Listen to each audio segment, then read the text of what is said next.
Hi guys, welcome to my latest video. This is a video of empty promises. Somewhere in the video I say that I'm going to share my olive brining recipe with you, but I don't get to it. This is my first video since I got back from Canada. If you want to see 5 minutes of glorious footage of my trip to Canada, you can click on my recap video that I just posted a few days ago, but it means that I'm just really busy playing catch up. Not only do I have a whole bunch of things to do, I've also got friends arriving very soon, and I have lots to prepare before they get here. So I made some promises in this video, I said some things, and I just didn't get to it. But there's still a lot of fun things in this video. I picked some olives, I sort some olives, I picked some jalapeños, and I get started on a weird project that's a continuation of another project that involves making a cardboard template. But as with the olives, I don't really get as much done as I was hoping. So, I don't know. Perhaps this is an underwhelming video, but I actually think it's full of some fun stuff. So I hope you watch on. I'm not really selling it, but I do think it's a good one. So enjoy, and I'll see you at the end of the video. Good morning. It is drizzly and miserable out here. And Larry is noisy, and Mikey is being very impressive. That's a good spot. I don't know if you want to stay up there while it's raining. Maybe this is what he has to do to escape Larry. I don't really know. Anyway, seems like a good spot to me. Did Mikey escape you? He doesn't want to play with you. Maybe if you weren't so clingy, he'd want to hang out with you. So it's been drizzling all morning, but it seems like it's pepping up now, which is great news because I want to get down to the garden and pick the jalapeños and pick some olives for brining. I feel like both of those things I can bring inside, so if it starts to rain again, I can hide in there, process the jalapeños, and at least get some stuff done inside. That's one of my priorities today. The other one is going to be tidying up this abomination so I can make a little workspace in there, because it's not really practical to have my workspace inside, and this is the perfect spot. I just need to get rid of all of the mess. So I've got a busy morning. I'm happy for a break in the rain. So I'm gonna put on some appropriate footwear and head down to the garden.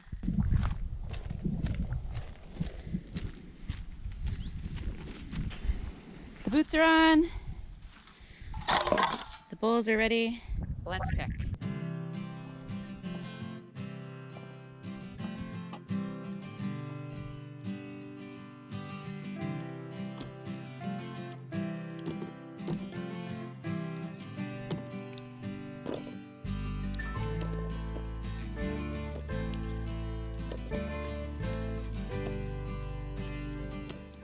So you'll notice these peppers are a little bit different than the other jalapeños. These are some sort of, I don't know, variation on a jalapeno.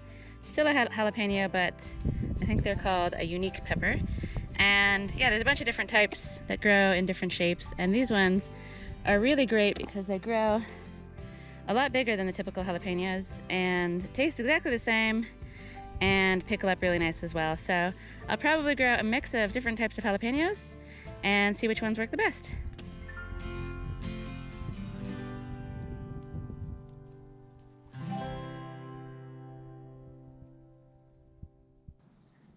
This is a pretty nice haul for a second harvest that I wasn't expecting. I'll be happy if I get 16 jars, so let's see. But now, it's time to pick some olives. Yes.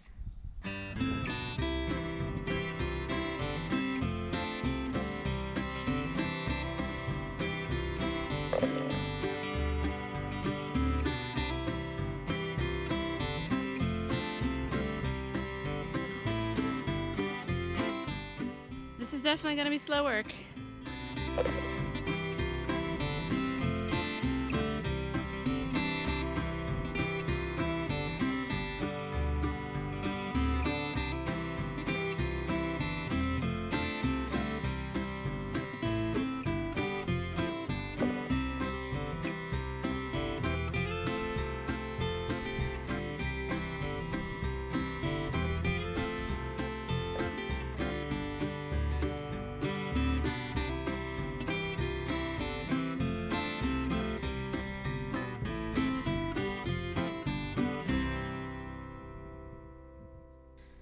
So these guys have been following me around all morning. I have a smallish haul of olives. I'm up on a chair, and I'm just gonna stick with it a little longer because I'd like to get 4 jars at least. And that's because I want to do 4 variations on the same technique. The first stage is soaking these olives for 3 days, changing the water daily, so once I'm ready to brine them, I'll go into more detail.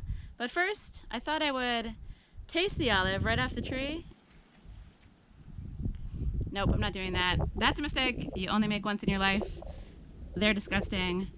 Even more disgusting than you could ever imagine. If you ever get a chance to taste an olive off the tree, I highly recommend you try it. It's fun, trust me. It's not fun, trust me. So I've got a bit more picking in my future to fill that bowl up to capacity. That should give me enough olives for my test. And I'll check in again when I'm ready to sort them and soak them. Well, the weather has definitely taken a turn, but I've got a little sorting station set up inside the polytunnel so I can stay dry. Got my olives, I've got my desk made from a wheelbarrow and fig branches, something to sort into, a chair to sit on, and look who's here with me. See, they do get along some of the time. Hello, boys. Do you like the straw? They both look nice and cozy, so I'll leave them alone and get to work. I understand why the cats like it in here. It's sort of cozy. It'll make a really nice workshop once I actually tidy the place up, which is my next job after this. So I have to basically go through the olives looking for damaged ones. And I noticed that when I was picking, most of them have small little blemishes on them. Just tiny little, olive down, tiny little dots. So that's okay, because if I don't take the olives that have those, I won't have any olives. So hopefully I'm not making olives filled with weird creatures on the inside. I think the olives I need to look out for are these ones with the larger spot, which actually looks like a hole as well. So these ones have, I think, what's called an olive fly burrowed inside there. At least that's what the internet says. So these ones are definitely going to be discarded, and the other ones will stick around and be brined up to eat in about 6 months.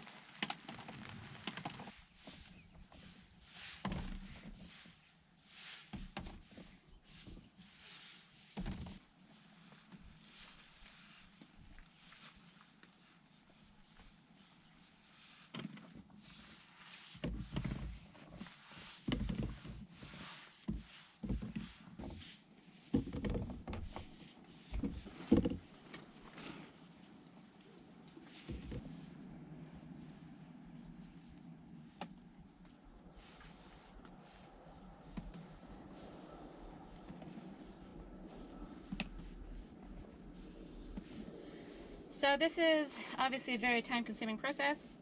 I could have just raked all of the olives off into a net and then sorted afterwards, but there's quite a few damaged ones on the tree, so that would have meant a lot of wasted olives. So I think, in this case, because I just want a few jars, I think picking each olive has been the best approach, because I actually don't have too many that are damaged, which is really nice to see. So I'm just going to keep sorting these things, and then we'll stick them in water, and then I'll get on to the next job, which will be sorting the terrifying polytunnel behind me.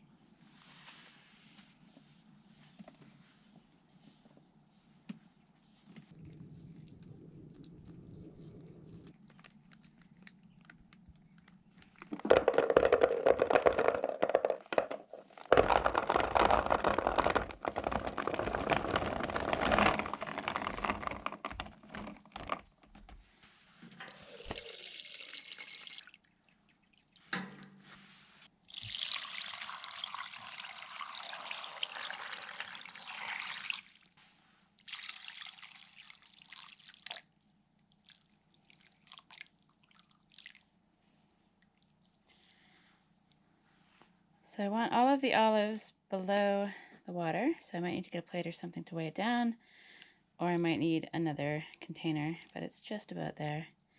So from this point on, I want to try to not touch the olives with my fingers, and I don't want to use anything metal, copper, a bunch of other materials that aren't good for the olives in some way that I forget. So I'm going to stick with plastic and glass. This could be a little precarious, but let's see if it works.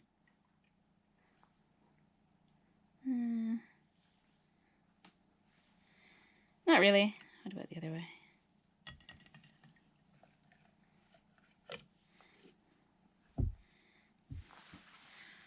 It's hard to tell. So I think I'm gonna decant some of these olives into a different container. So you get the idea? Pick the olives, sort the olives, and then soak the olives for 3 days. I think you can also do this recipe without the soaking of the olives, but I have a feeling soaking makes the olives sweeter. At least that's what my recipe says, and I think I'd rather have nicer, sweeter olives than bitter olives. So I'm just going to stick with that.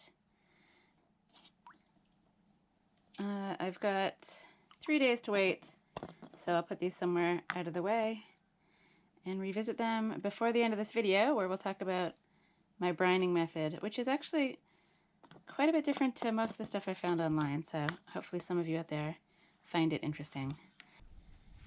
But for now, it's time to get to work on sorting out this polytunnel, which is going to be such an annoying job. I'm not looking forward to it at all. I don't even really have a plan. It's very messy in here, and I don't know what I'm going to do with all this stuff, but I'll try my best to move a bunch of the stuff up to the mezzanine. The cats aren't going to like it because the straw is probably going to go, but I'll make them a little bed. Anyway, I'm not going to film this part because cleaning stuff and sorting stuff is just horrific for me, so I'm going to put on some podcasts and get to work.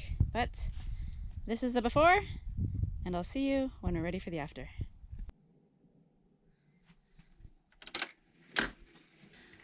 Good morning. The sun is mostly shining. There's a big cloud up there. Oh, and more clouds over there. But blue skies over there, and that's great news because my solar system is definitely low, so I need a nice sunny day to charge that back up. Yesterday I didn't film at all, and that's because I was hiding inside the house, tidying up basically. It was a disaster in there, and I have a lot of clearing to do and a lot of preparation to do before my friends arrive in a couple of days. So I ripped everything apart, and I still haven't built it all back together the way it should be. I've also been working really hard on the polytunnel, so I'm gonna continue doing that because I still have a lot of arranging and sorting to do in there. And my goal will be to set up a little workshop because I have a fun little mini project to work on that I'm hoping to get to today as well. So I'm gonna continue tidying, and I'll check in again when hopefully I have a beautiful and tidy polytunnel to work in. I've just had some lunch after working really hard trying to not arrange everything in the polytunnel, but at least make space so I can fit inside there with a workbench. I've been trying to take advantage of the sunny skies. I'm drying some firewood there, and I've got a little solar battery out, so I'm getting that charged up. But there's clouds there, and it's actually started raining, so I'll have to, I guess, stick everything in the polytunnel in the space I created. But I'm very happy with the progress I've made. You can see I actually have some space to stand. The workbench is there, and none of this has actually been sorted. Everything's just kind of been dumped on the shelves. But my idea is to put stuff I never use down that end, and on these two shelves here, and in the bottom one, I'll put stuff that I use a lot, so I can just grab it and get to work. And happily, I found my Japanese saw that has been missing. It was, for some reason, hiding behind there, which is very weird. Sadly, it's all rusty and horrible, but this blade needed changing anyway, so miraculously I have another one. I didn't know where it was, but I found it just at the right moment, so I'll change that, get this saw ready, because I really, really do love using these Japanese saws, and I might need it for the project I'm about to start working on. And it looks like the sun's back out, even though it's still raining, so it's been a weird day. It's been a very weird day. Dark clouds over there, dark clouds over there, lighter skies, and then blue skies over there. So I really hope that sun sticks around because I definitely need to charge my batteries up. I think we've got a few more days of cloudy weather, so if I can get as much juice in the batteries as possible, that'll be good. But it's raining kind of hard now, so I'm gonna retreat into the polytunnel. Probably move a bunch of stuff in with me to keep it dry, and then get to work. So I've moved stuff into the polytunnel, and of course the sun is out again, but that's okay, there's plenty of space.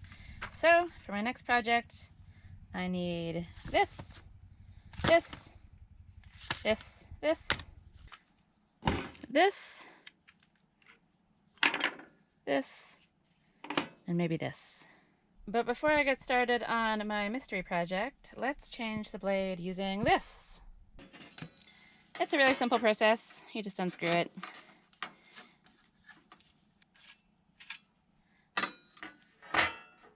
And then a new blade goes in. And I really love these things. I think they're called Ryoba saws, maybe? They've got two sides. One is a rip cut side, and the other one is a regular, for regular cutting. And they're sharp, and they cut on the pull, and I just really, really love them. So I'm very excited to have a new blade because the other one was definitely well past its use by date.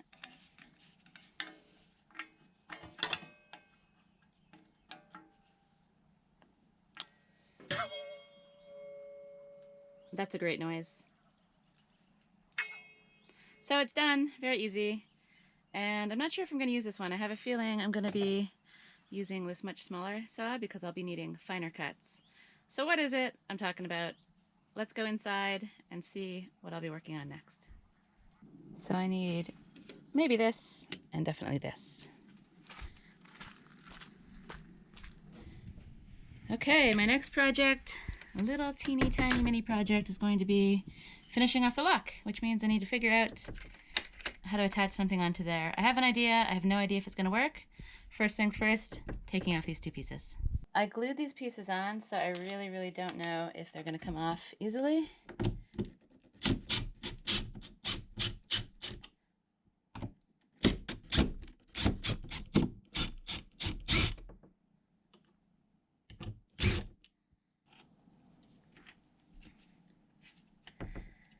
Looks like the answer is no. Wood glue for the win. So I don't know what my strategy is here. Maybe I can get underneath this. I have a feeling wood glue is extremely strong, so I don't know if this is wise. I don't want to rip this flimsy tongue and groove stuff. Let's see if I can get the bottom piece off.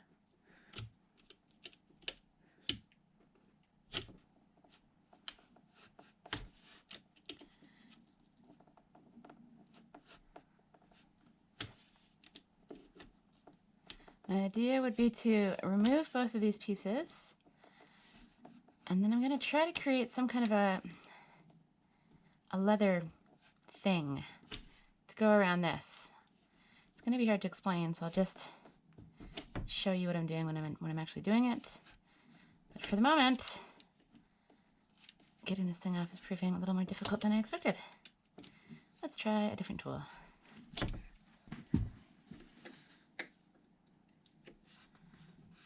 There we go. Some wiggling is happening. Gently, gently.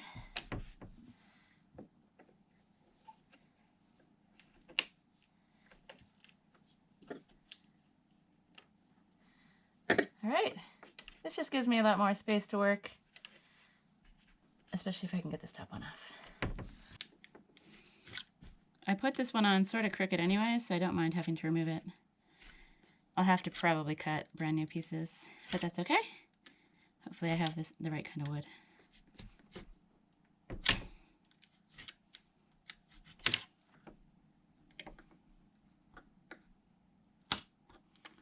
This one's making some cracking noises. Let's just persevere and hope for the best. Come on. Yeah, I don't want to break this whole section of wood off behind it, so I'm going to get the other knife and keep working on it.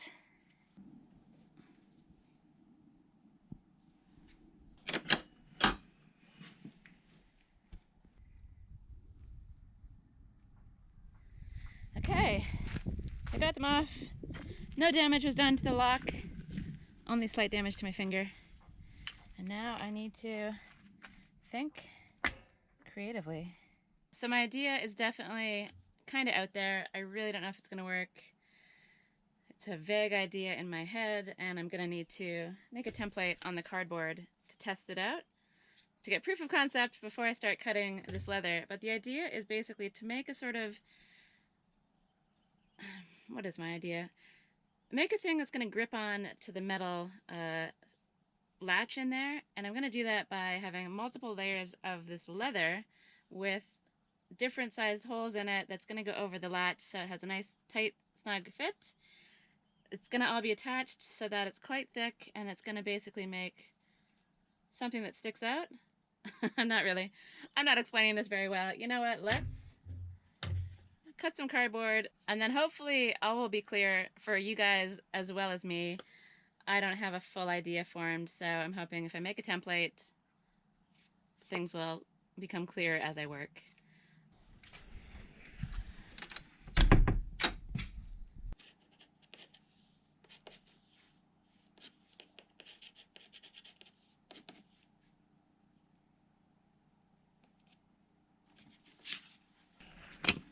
Okay, here's what I have. It's weird, it's wonderful. As a happy accident, the cardboard is just about the same thickness as the leather, so let's see how this looks against the door, and maybe I can explain what it is I'm trying to do. Apologies if this is difficult to see, but maybe you can notice that this is kind of curved, so it's quite narrow up here at the top, quite thick down at the bottom. It's got this kind of little curvy bit over there. So my idea is to cut the leather, or in this case the cardboard, to be the same thickness as this space here. So it looks like I might need another 1 or 2. And then cut pieces in the cardboard, cut little holes in the cardboard so that I kind of layer it on, with the back hole being the thickest and it getting a lot more narrow at the top. And then I'll end up with a sort of piece that will be latched on to the metal thing, and it can pull in and out. So it all seems a bit wacky. I guess my first step will be to cut the first hole, measure it out very unscientifically, something like that, and somewhere in the middle. Let's go with that. And I'll get that first one on and then do the rest.